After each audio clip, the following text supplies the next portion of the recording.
Hey there, welcome to day 45 of our Let's Grow annual challenge. Today being Valentine's Day, happy Valentine's Day, we're going to talk about the 5 love languages from Gary Chapman. He wrote a book, I don't know, it's been a while now, probably decades. I hate to age myself, but it's a great book still because it gives us a format and a framework to understand how we love and prefer to be loved and how other people prefer to be loved, to give and receive love as well. We tend to want to give love in the way that we want to receive it. So there's 5 different love languages, he calls them. And it's been a bestseller. It was a bestseller. I don't even know how long, but it's a great book. So if you haven't read it, it's a quick, easy, short read, but it allows you, kind of like the personality tests and discs. I've got my little sparkly bear here today for Valentine's Day. It allows you to better understand yourself as well as other people. And so I don't know about you, but I definitely had a different love language than my ex-husband. And we didn't really understand that at the time, which, wasn't the core of our problems, but it didn't help. But the different love languages are acts of service, quality time,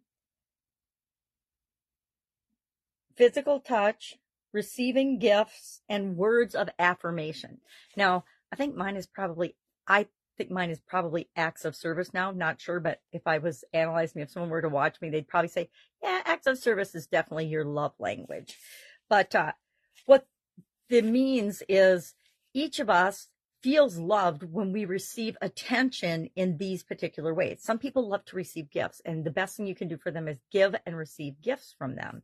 Other people, words of affirmation, meaning encouragement, positive reinforcement of behaviors that you like, telling them they did a good job, things like that, helping them to know that who they are right now is perfectly okay and who they're meant to be. Physical touch, of course, we don't need to explain that one. It's like people like to be hugged and kissed and touched. And then, did I say receiving gifts? Quality time is spending time with people. Some people are more feeling that they've been loved when they have actual quality time with them. It's like, kids are always seeking attention and time and energy from their parents. And that, for them, shows them that they're loved. So today, what are we going to do for our action? We're going to have an awesome Valentine's Day, number one. We're going to give and receive love. We're going to notice today at least one relationship that we're in, and we're going to identify what that person's love language is. Now, realize that this doesn't apply to love, right? And I shared Natalie's story today about how she uses this throughout all of her relationships with her friends, her siblings, her parents, her significant other, her children, her husband, I think. I can't remember what his name was, but and so you can use this for everything. Words of affirmation were what her boss used for her. And normally in a corporate environment or setting, you don't hear people praising and giving words of affirmation.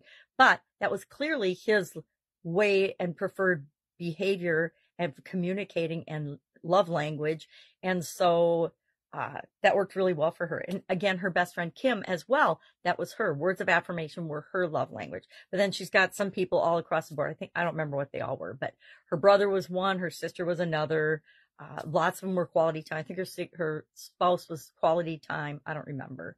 Anyway, it gives you an idea and a breakdown in guide 2 of the Let's Grow Annual Challenge private Facebook group page of somebody and how this can impact their life in a positive way and help them grow their relationships, which is what this year's challenge is all about, doing one thing every day to grow. So go out and have a happy Valentine's Day. Identify your own love language if you're not positive what it is, and figure out what at least one other person's is in your life. And maybe just share that in the comments below today. Share just the person, like dad, mom, sister, brother, partner, whatever, kid, sibling, grandparent, whatever it is, and then what their love language is. You don't have to use their name, just their identifier. And so we know their relationship to you and then what love language they speak. That's it. That's pretty simple today. Have an awesome day. Any questions, hit me up. Guide 1 videos, guide 2 our stories, as well as a write-up on this particular topic, and it explains all the love languages. And I think I gave an example of each love language for each of the different types of relationships in our life.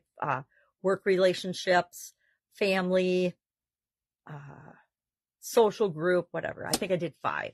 All right, that's it. Have an awesome day. Have happy Valentine's Day, and I will, of course, be with you tomorrow.